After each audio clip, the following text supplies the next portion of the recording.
तो लेबनान को लगातार दहरा रहे इजराइल को रोकने की हर कोशिश नाकाम हो रही है। अमेरिका और फ्रांस के साथ कुछ दूसरे भी यूरोपीय देश हैं जिन्होंने इजराइल के सामने 21 दिनों का सीज फायर प्रस्ताव रखा था, लेकिन नेतन्याहू ने इसे मानने से साफ इनकार कर दिया। इजरायली पीएम ने कहा कि या तो हिजबुल्लाह सरेंडर करे या फिर जंग लड़े।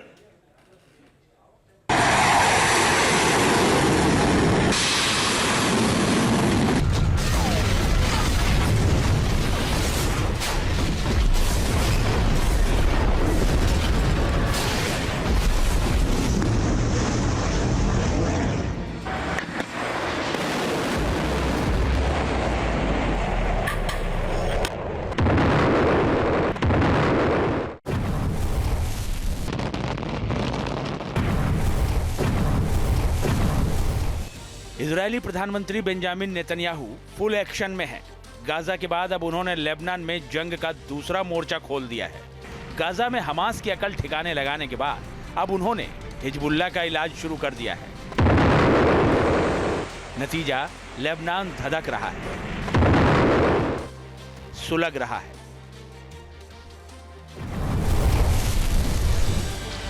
लेबनान में इजरायली हमलों की धार देख दुनिया सख्ते में है।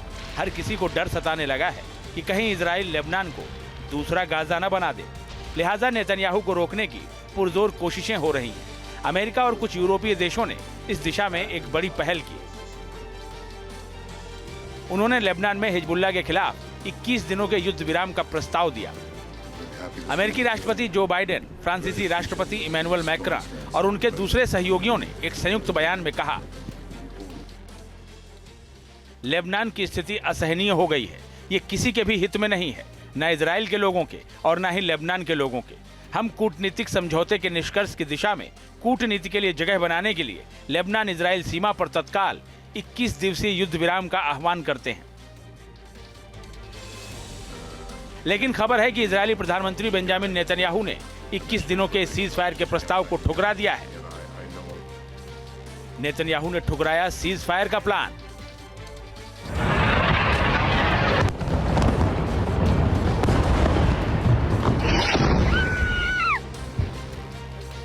आईडीएफ के हमलों से थर्राता रहेगा लेबनान।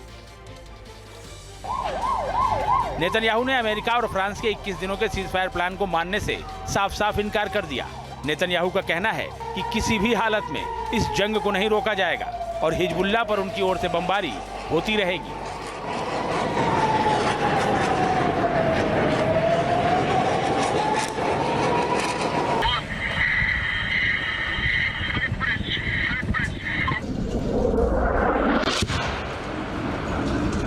אני פה לביקור חשוב באו"ם, יחד עם משפחות החטופים, שאנחנו לא שוכחים אותם לרגע, עם המשלחת הישראלית, כדי להביא את דברה של ישראל בפני העולם, וזה תמיד חשוב. חשוב במיוחד ברגע הזה. במהלך הטיסה אני נתתי אישור לסיכול ראש יחידת הכטב"מים ודברים אחרים, והוא סוכל. המדיניות שלי, המדיניות שלנו היא ברורה. אנחנו ממשיכים להכות בחיזבאללה। न्यूयॉर्क में बुधवार को संयुक्त राष्ट्र महासभा में इजराइल लेबनान जंग रोकने के लिए एक आपातकालीन बैठक बुलाई गई थी। इसमें अमेरिका और फ्रांस ने 21 दिनों के सीज फायर की मांग की थी ताकि दोनों पक्षों के बीच जंग रोकने को लेकर बातचीत की जा सके।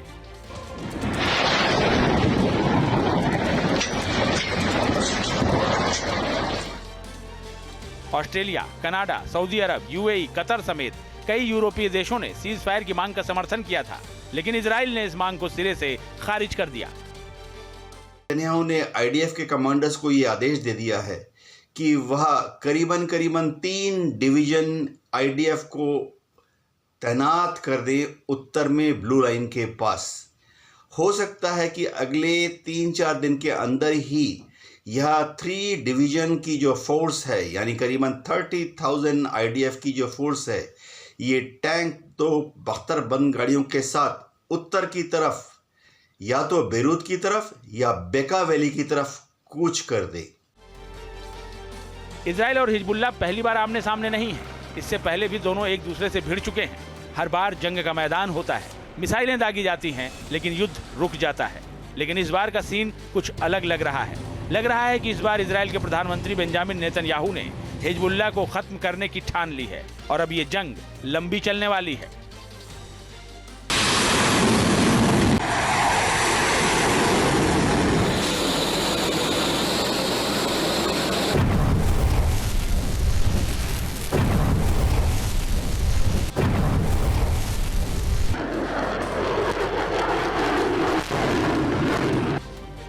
इस बार इजराइल पेजर अटैक के बाद से लगातार अटैकिंग मूड में दिखाई दे रहा है।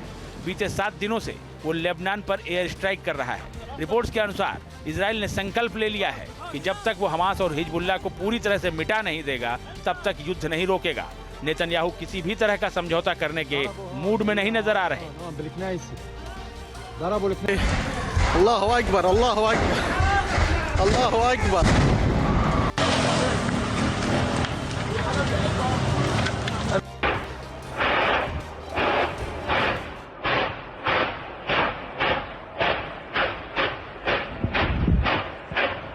इस हमले के मद्देनजर अमेरिका ने और फ्रांस ने इजराइल के ऊपर दबाव डाला कि वह किसी तरह से 21 दिन के सीज फायर के लिए तैयार हो जाए, ताकि अमेरिका तथा फ्रांस इन 21 दिन में हिजबुल्लाह को लेबनान से हटाने की एक व्यवस्था कर सकें।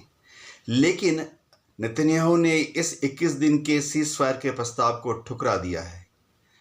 ये जाहिर बात है कि जिस तरह से नेतन्याहू पिछले 3-4 दिनों से लेबनान के ऊपर सैकड़ों की संख्या में हवाई हमले कर रहे हैं, उससे अब ये बहुत ही क्लियर हो गया है कि नेतन्याहू अगले 2-3 दिन में लेबनान के ऊपर एक जमीनी हमला करने वाले हैं।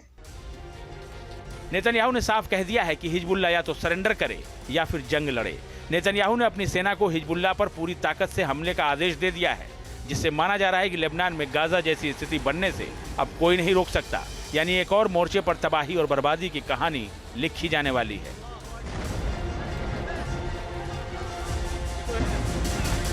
Team news nation.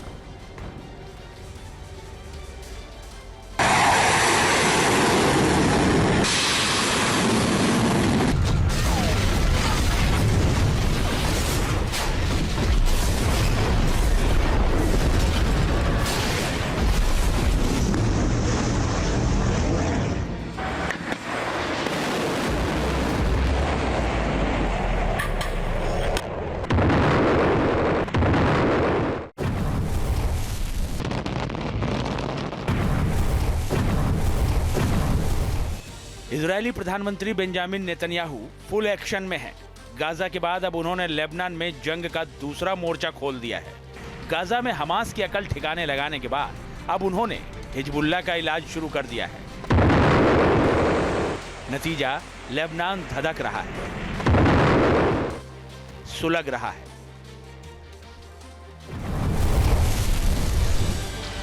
लेबनान में इजरायली हमलों की धार देख दुनिया सख्ते में है। हर किसी को डर सताने लगा है कि कहीं इजराइल लेबनान को दूसरा गाजा न बना दे।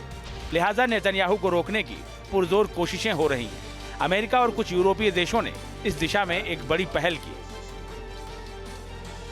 उन्होंने लेबनान में हिजबुल्लाह के खिलाफ 21 दिनों के युद्ध विराम का प्रस्ताव दिया। अमेरिकी राष्ट्रपति जो बाइडेन, फ्रांसीसी राष्ट्रपति इमैनुअल मैक्रॉन और उनके दूसरे सहयोगियों ने एक संयुक्त बयान में कहा, लेबनान की स्थिति असहनीय हो गई है। ये किसी के भी हित में नहीं है, न इजराइल के लोगों के और न ही लेबनान के लोगों के। हम कूटनीतिक समझौते के निष्कर्ष की दिशा में कूटनीति के लिए जगह बनाने के लिए लेबनान इजराइल सीमा पर तत्काल 21 दिवसीय युद्ध विराम का आह्वान करते हैं। लेकिन खबर है कि इजरायली प्रधानमंत्री बेंजामिन नेतन्याहू ने 21 दिनों के सीज फायर के प्रस्ताव को ठुकरा दिया है। नेतन्याहू ने ठुकराया सीज फायर का प्लान।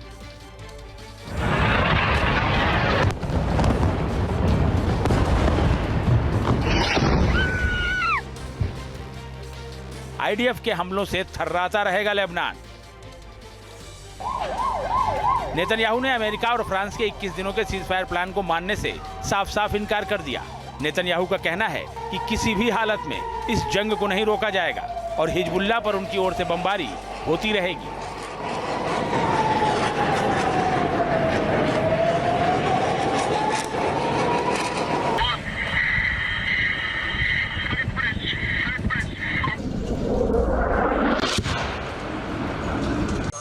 לפה לביקור חשוב באו"ם, יחד עם משפחות החטופים, שאנחנו לא שוכחים אותם לרגע, עם המשלחת הישראלית, כדי להביא את דברה של ישראל בפני העולם, וזה תמיד חשוב.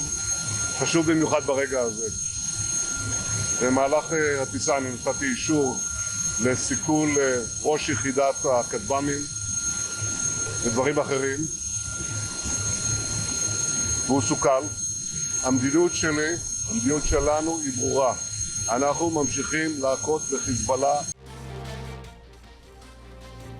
न्यूयॉर्क में बुधवार को संयुक्त राष्ट्र महासभा में इजराइल लेबनान जंग रोकने के लिए एक आपातकालीन बैठक बुलाई गई थी। इसमें अमेरिका और फ्रांस ने 21 दिनों के सीजफायर की मांग की थी ताकि दोनों पक्षों के बीच जंग रोकने को लेकर बातचीत की जा सके।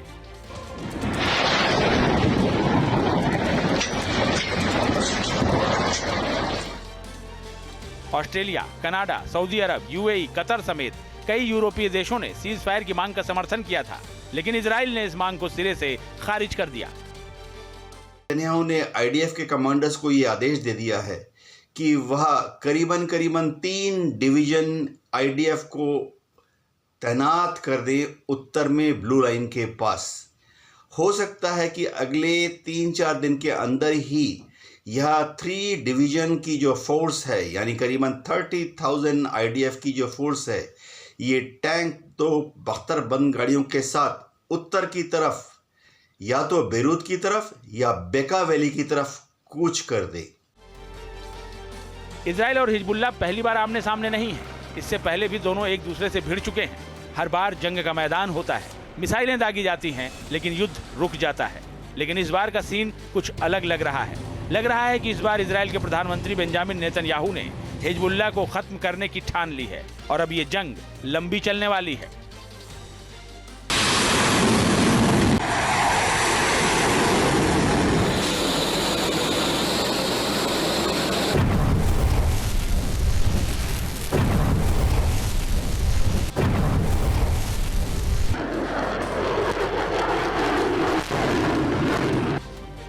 इस बार इजराइल पेजर अटैक के बाद से लगातार अटैकिंग मूड में दिखाई दे रहा है। बीते 7 दिनों से वो लेबनान पर एयर स्ट्राइक कर रहा है। रिपोर्ट्स के अनुसार इजराइल ने संकल्प ले लिया है कि जब तक वो हमास और हिजबुल्लाह को पूरी तरह से मिटा नहीं देगा, तब तक युद्ध नहीं रोकेगा। नेतन्याहू किसी भी तरह का समझौता करने के मूड में नहीं नजर आ रहे। अल्लाहु अकबर, अल्लाहु अकबर, अल्लाहु अकबर।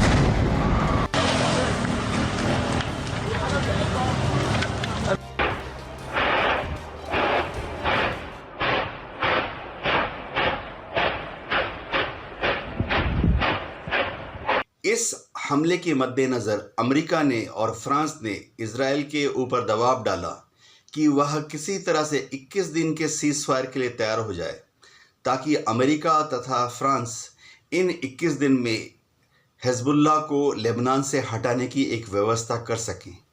लेकिन नेतन्याहू ने इस 21 दिन के सीज फायर के प्रस्ताव को ठुकरा दिया है।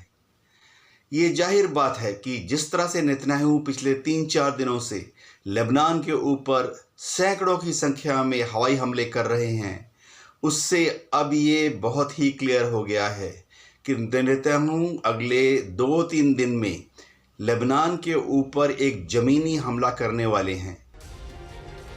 नेतन्याहू ने साफ कह दिया है कि हिजबुल्लाह या तो सरेंडर करे या फिर जंग लड़े। नेतन्याहू ने अपनी सेना को हिजबुल्लाह पर पूरी ताकत से हमले का आदेश दे दिया है, जिससे माना जा रहा है कि लेबनान में गाजा जैसी स्थिति बनने से अब कोई नहीं रोक सकता। यानी एक और मोर्चे पर तबाही और बर्बादी की कहानी लिखी जाने वाली है।